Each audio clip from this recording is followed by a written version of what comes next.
Hikap Jakarta.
Hadirin dimohon untuk berdiri.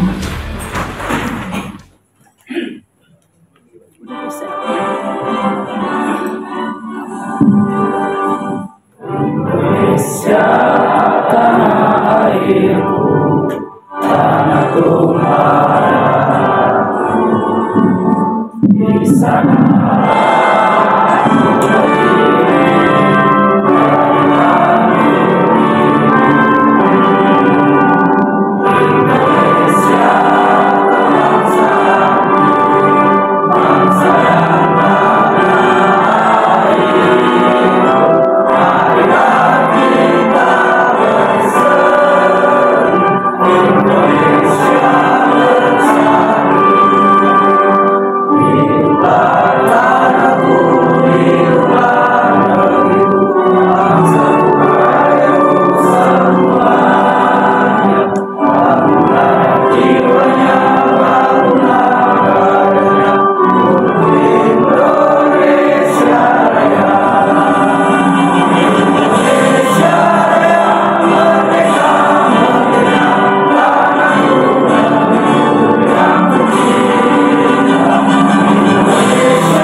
Silakan duduk kembali.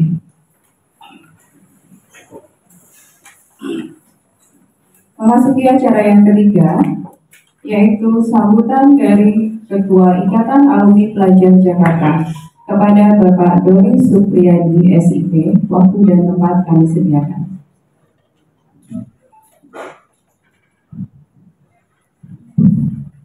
Bismillahirrahmanirrahim. Assalamualaikum warahmatullahi wabarakatuh. Adik-adik pelajar kita, generasi kita dari berbagai sekolah yang terundang, bisa silaturahmi tentunya dalam rangka untuk sama-sama sharing session kita. Temanya ini tentang peran pelajar dan pemuda dalam mengikis kekerasan, perundungan, dan intoleransi. Ini peran pemuda dan pelajar. Saya lebih konsentrasi terhadap hadirin para adik-adik pelajar, karena kalimat pemuda dan pelajar, karena kalian ataupun kita saya juga masih pemuda sebenarnya. Termasuk pemuda, pelajar merupakan generasi bangsa kita yang selanjutnya. Nasib bangsa kita lah yang ada di dada kita, yang ada di punggung kita untuk kita lanjutkan untuk mengukir prestasi-prestasi yang tentunya bisa membanggakan bangsa kita sendiri. Kalau boleh dibilang historinya, pelajar dan pemuda secara sejarah sebelum pra kemerdekaan maupun era kemerdekaan memiliki peranan yang sangat penting. Berdirinya ataupun lahirnya Sumpah Pemuda itu adalah dari komponen para pemuda. Yang sebelumnya ada Jong Java dan segala macam. Bahkan di era perjuangan kemerdekaan adanya pembentukan tentara pelajar, sehingga sampai di jalan-jalan yang ada di daerah Indonesia ada tuh namanya jalan tentara pelajar, daerahnya Senayan, salah satu yang saya lewati tadi.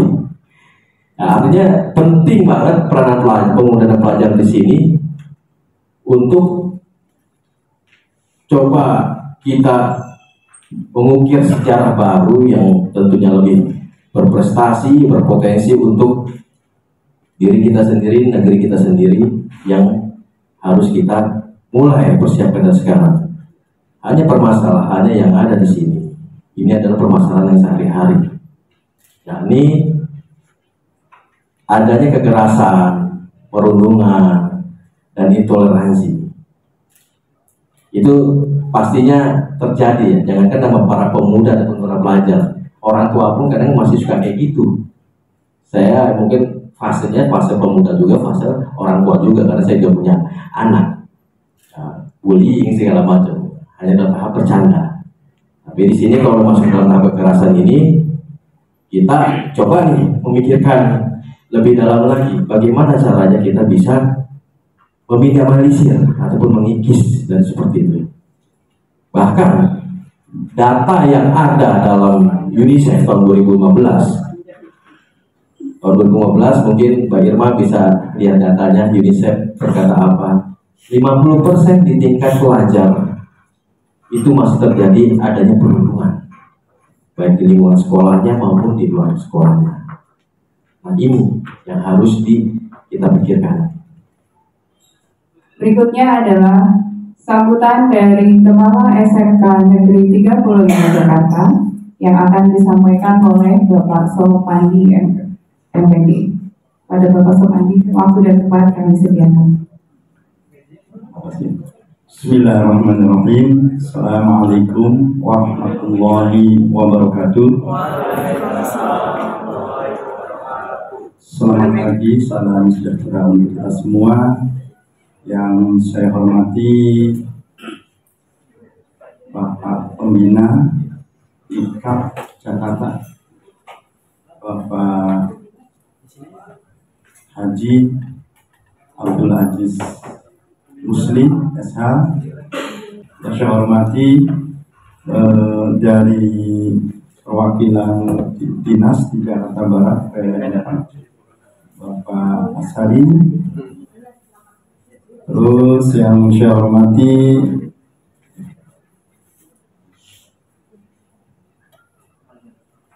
pembicara, ya, para pembicara dari unsur seniman, dari unsur psikologi, dan dari unsur Kementerian PMK. Ini saya sebutkan aja di sini, Pak Rizky Radius Siregar, terus Ibu Sri Imawati SPD MPD. Ini nggak mau disebut ibu katanya. Terus yang ketiga, Dr. Rohimi Zamzam SH MPSI MPD. Ada hadir ya? Oh, luar biasa. Selanjutnya adalah yang saya hormati Oji SH seniman. Wah. Dan para panitia yang tergabung dalam kegiatan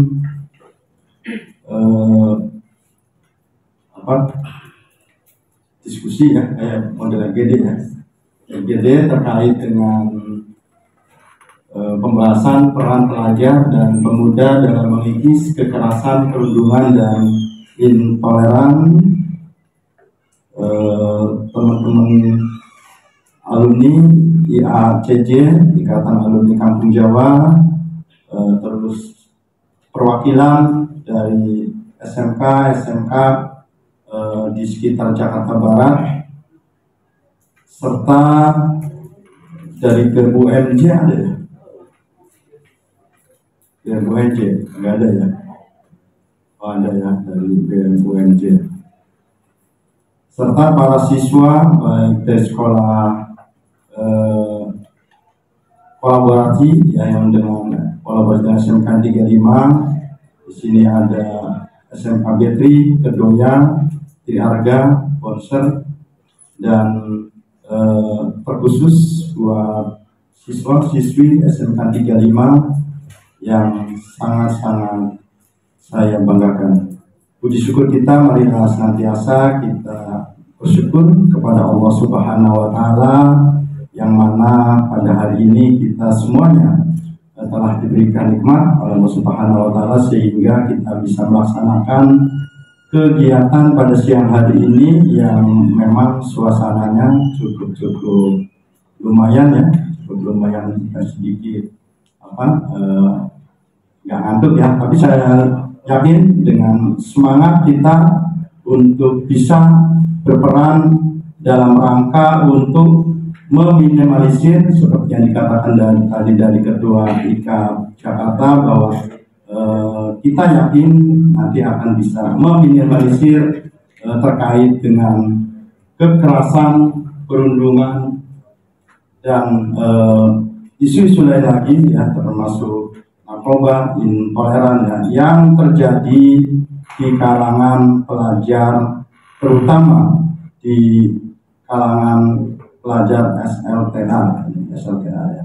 Lalu Assalamualaikum warahmatullahi wabarakatuh.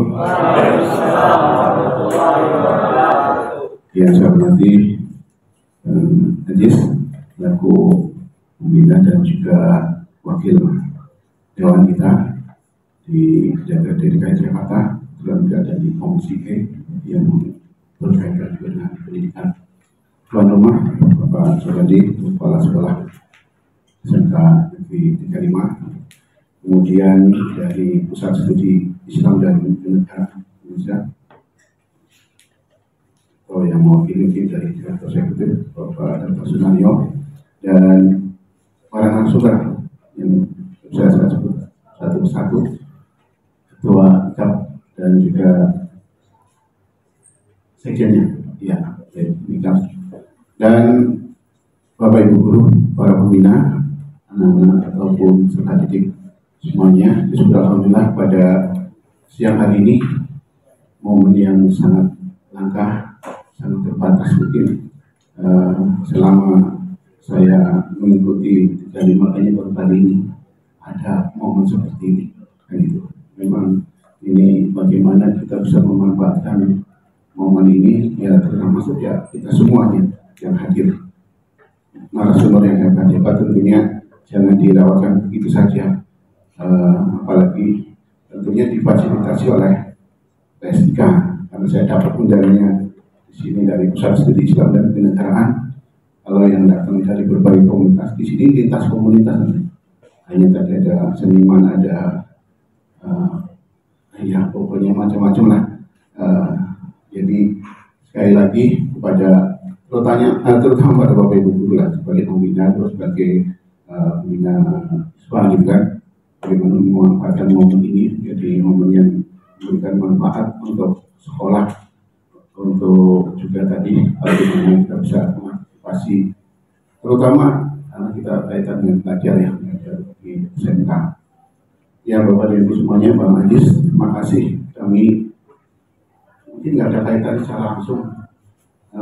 P4 itu Pusat Pelatihan dan Pengembangan Pendidikan, kami sebelahan, artinya kami juga numpang sama Pak Sopandi gitu kan, karena numpang ini gedungnya numpang, jadi ya ada satu tempat, cuman Pak Sopandi kalau mau ke lapangan harus lewat kami ya.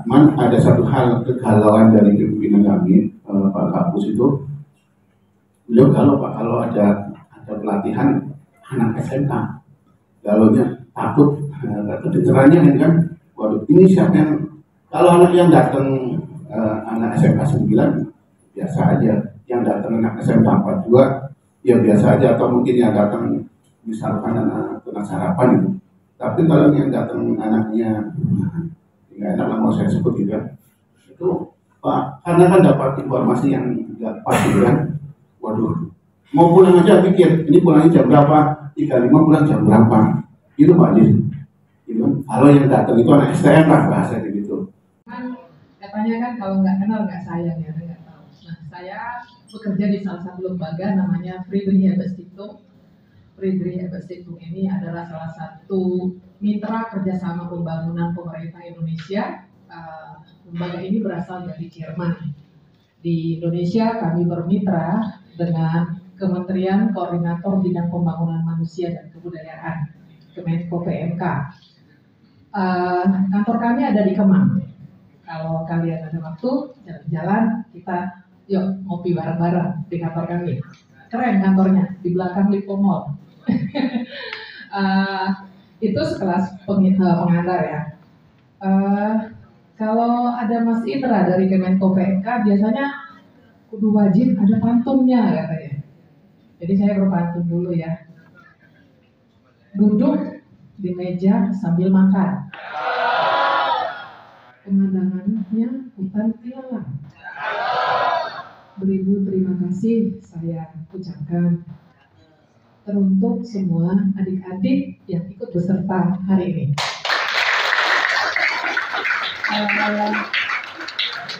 Sakit perut jangan ditahan karena banyak makan makaroni. Puji syukur kepada Tuhan kita bertemu di acara ini.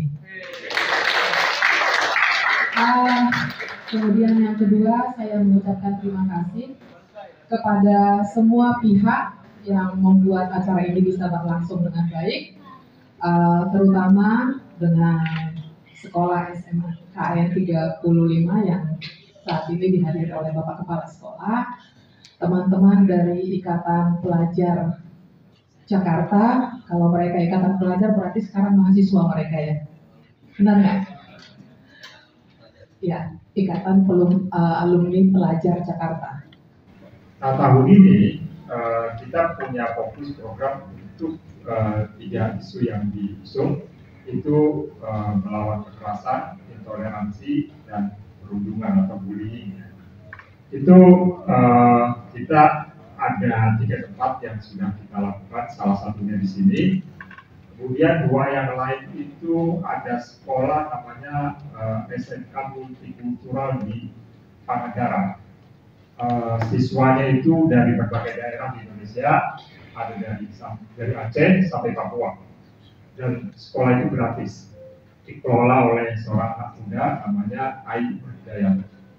Dan itu sudah berjalan sampai sekarang. Kalau saya berkunjung ke sana 2 bulan lalu, dan saya melihat di Pangandaran ada teman-teman dari Ambon, dari Papua, dari Aceh. Wah, senang sekali kita bisa ketemu di satu tempat yang mungkin tidak terbayangkan di Pangandaran. Ya, kekerasan, kalau kita bicara kekerasan, apa yang dikerasin? Ente masih sekolah, ya kan? Sekolah, SMK, lulus, lanjutin kuliah, kerja, baru merit. Nah, kalau udah merit boleh keras di situ bagi laki-laki. Kalau nggak keras bisa ditinggalin bini.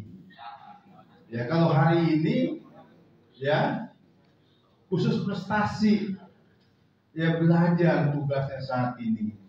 Ya, udah nggak ada, tapi syukur alhamdulillah di lama-lama SMK semua yang isi wanita, jadi nggak ada lagi tawuran.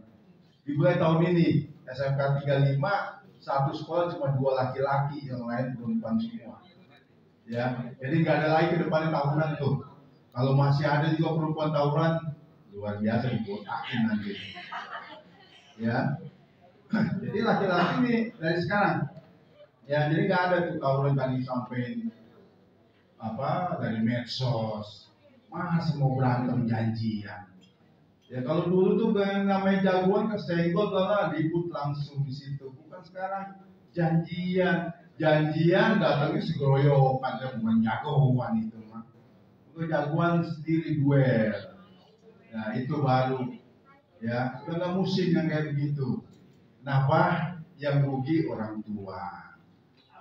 Ya ketika tawuran itu terjadi sampai ada yang meninggal, ketangkep pelakunya, yang rugi kan orang tua. Orang tua biar bagaimanapun anak nyusahin supaya bisa keluar ya dari hukuman. Tapi yang namanya pembunuhan susah. Ya, sayang banget waktunya kita belajar, tetapi digunakan hal-hal yang tidak baik. Misalnya lambang negara kita apa? Garuda. Ya. Kamu hafal nggak Pancasila? Hafal nggak? Hafal nggak? Nah, saya mulai dulu, kita uji. Ya, kalau hafal berarti insya Allah ke depan kita baik semua.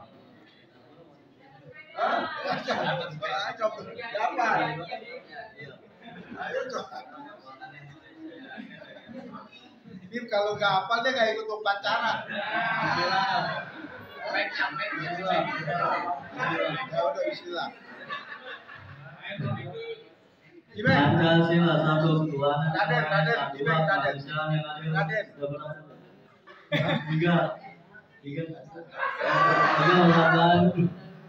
Tiga persatuan Indonesia yang adil.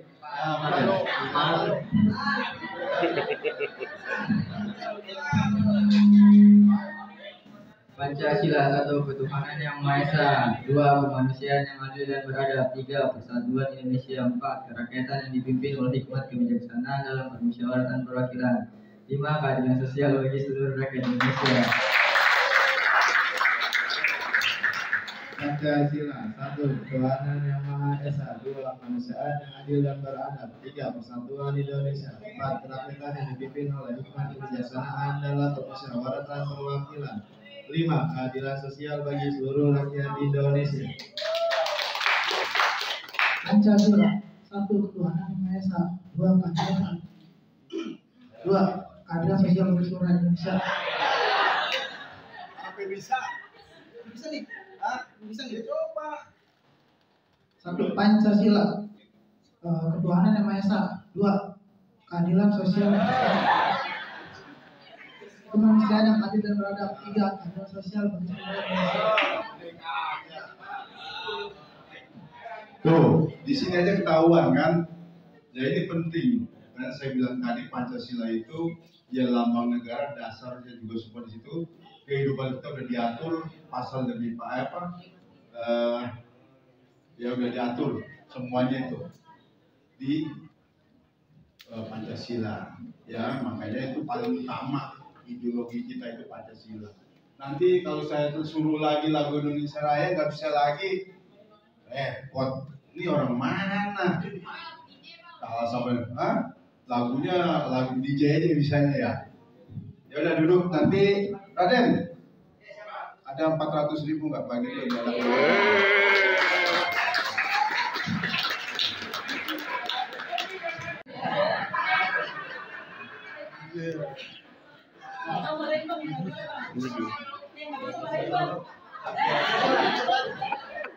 Dok, ya, hafalin yang nggak bisa harus hafal nanti kalau gue datang sekolah itu nggak bisa malu, ya. Itu adik-adik semua, ya.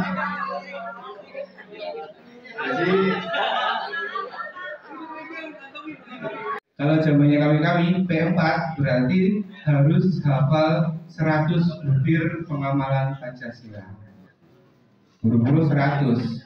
5 aja tadi nggak hafal, apalagi 100. Karena tadi sudah pakai pantun, saya ditodong pakai pantun, saya bukan orang Jakarta, tapi saya mencoba untuk berpantun. Jangan disalahkan kali ya. Belum. Dari Harmoni, jalan kaki ke Gajah Mada Plaza. Jangan lupa mampir ke Glodok dan Kota Tua.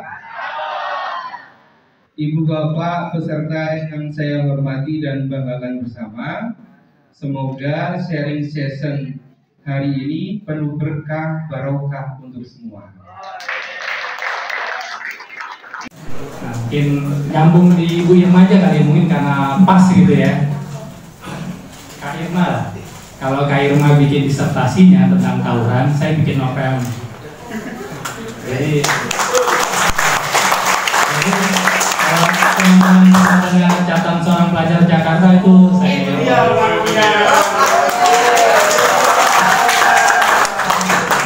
itu tentang fenomena tawuran pelajar tahun 95-96. Nah kebetulan itu eranya saya itu dulu. Jadi kalau boleh sharing sedikit, sebenarnya saya tuh kehilangan orientasi belajar itu dari SMP. Karena waktu SMP saya tahun 90, sejak awal tuh saya udah ngeliat kekerasan tuh di depan mata. Baru masuk SMP aja tuh kakak kelas tuh bully kita di kelas 1. Bayangin di tahun 90. Jadi waktu itu kita itu udah langsung ngumpul. Jadi kita bikin kelompok, kita lawan. Itu saya kelas 1 SMP tuh. Jadi waktu itu saya nggak sempet lagi mikirin sekolah. Karena tahun 90 itu di depan mata itu kakak kelas itu udah ngebully, dan tahun 90 itu udah ada kelompok-kelompok geng. Jadi kalau jalan dikit aja itu udah beda geng itu dulu tuh, tahun-tahun 90. Jadi selesai lah saya SMP itu nggak jelas. Makanya saya masuk SMP, STM yang bebas. Dimana waktu itu saya lebih suka belajarnya di luar. Assalamualaikum warahmatullahi wabarakatuh. Sebelumnya perkenalkan, saya Nuri Azri Takwa dari Ikatan Mahasiswa Muhammadiyah.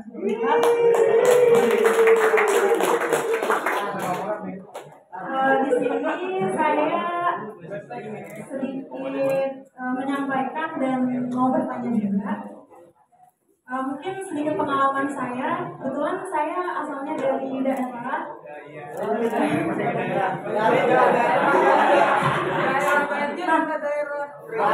kering. Nah, sejauh pengalaman saya di saat saya SMA itu kebanyakan perundungan itu terjadi karena teman-teman itu kayak melihat status sosialnya, kayak gitu. Nah, dari beberapa penjelasan tadi mungkin belum ada poin yang mengarah ke situ. Itu yang mungkin yang saya sampaikan.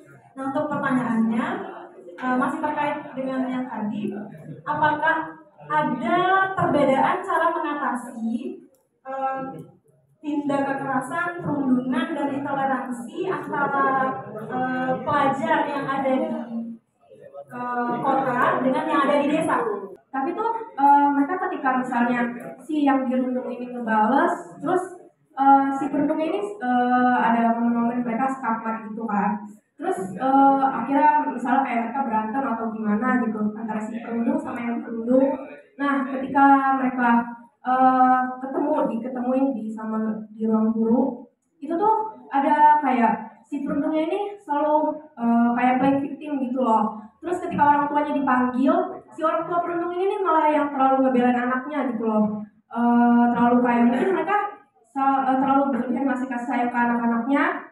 Terus kayak yang nganggapnya kayak anak saya mah cuma bercanda doang atau gimana gitu. Menurut saya apakah orang tua dari si perundung ini perlu juga dapat mediasi kalau misalnya dia itu terlalu memanjain anaknya gitu loh, kayak gak mau kalau misalnya anaknya kelihatan salah gitu, dan tetap malah nunjukin si yang dirundung karena dia melakukan pembalasan atau pembelaan diri karena dia telah dirundung gitu loh. Sekian dari saya, makasih ya Kak.